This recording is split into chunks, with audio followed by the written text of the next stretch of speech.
Okay, hi, I'm Trenton, and I am a college sophomore.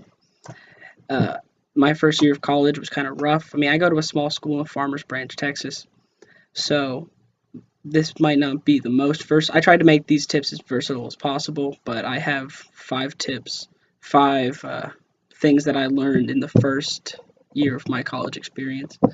So here we go. Number one, this really only applies if you have a roommate. You should really be vocal with them. So number one, be vocal with your roommate. In my first semester here, I've changed roommates since. My first semester, I had a roommate named Jack, and he was a slob. He was a little older than me, and he was not clean at all. And I didn't say anything to him about it. Well, I did a couple times, but he never reacted positively. But for the most part, I actually talked behind his back, which I shouldn't have done. But I needed to get out my feelings about the way he was. And it didn't work well for me because he found out about it, and it made the rest of the semester, which was about 10 weeks, so 2.5 months, just kind of awful. It was really awkward, and I couldn't talk to him about anything. I couldn't tell him do this, do that, please, just. And it just didn't work out. Number two, befriend your professors.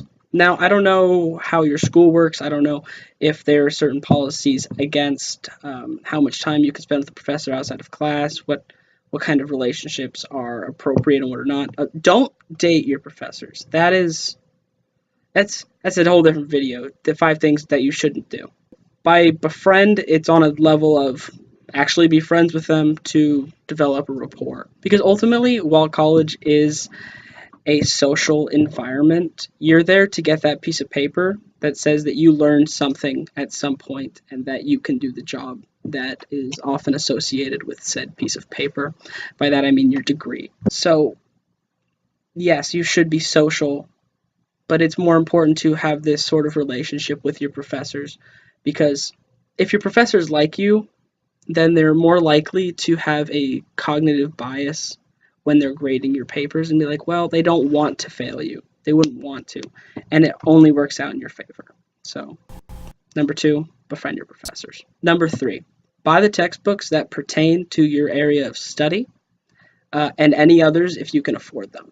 This one is important. Well, some classes are not going to require that you need the textbook. They're not going to be like, hey, if you don't have the textbook, you're going to fail. But a lot of other classes are. But it's in your best interest that if you want to do the best in your field, for instance, I have a bunch of history books because I want to teach history. If you want to teach psychology, you should have a bunch of psychology books. You should just get as much of that literature as you can. And if you do buy the books and you end up not using them, you can always rent them out to people who haven't figured that out yet. It's a little shady, but you can make a quick buck. And, I mean, college is expensive, so do what you got to do. And if you buy the textbook for the classes that are not your area of study, but also you have to take like core classes like comp or American Lit, then you get those books too, and you can rent them out when you finish the class. Or if you don't need them during the class and someone hasn't figured that out yet, you can rent them out. And that it's a win-win. So number three, buy your textbooks whenever you can. Number four, keep your syllabi. If your professor isn't a jerk, they should give you this on the first day of class. Ideally, it should be an outline of what the class expects and when the assignments are due. Some professors will not put when assignments are due and what assignments there are, and honestly, that is very frustrating. So if they don't do that, good, you should always keep it. But if they don't put a schedule on there, you have less of a reason to. It's just ultimately better, and if the professor tries to pull something, like pull some weird, like a pop quiz and stuff, or stuff that isn't on the syllabus that you haven't been prepared for, you can sue.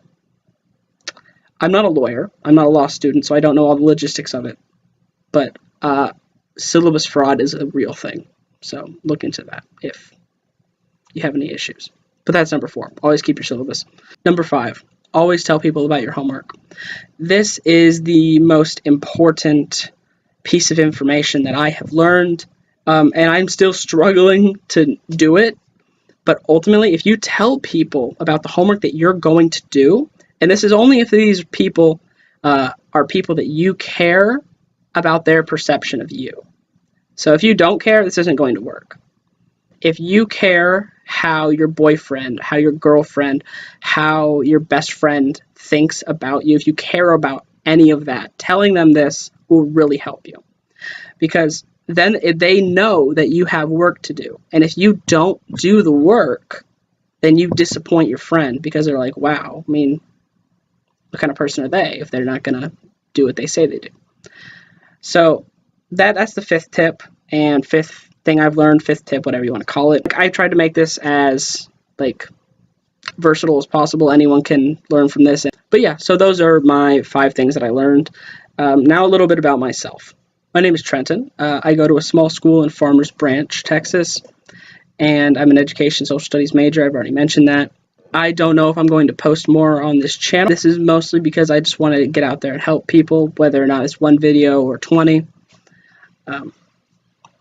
I'm thinking in the future that I might post videos related to history, just as a way to help myself study.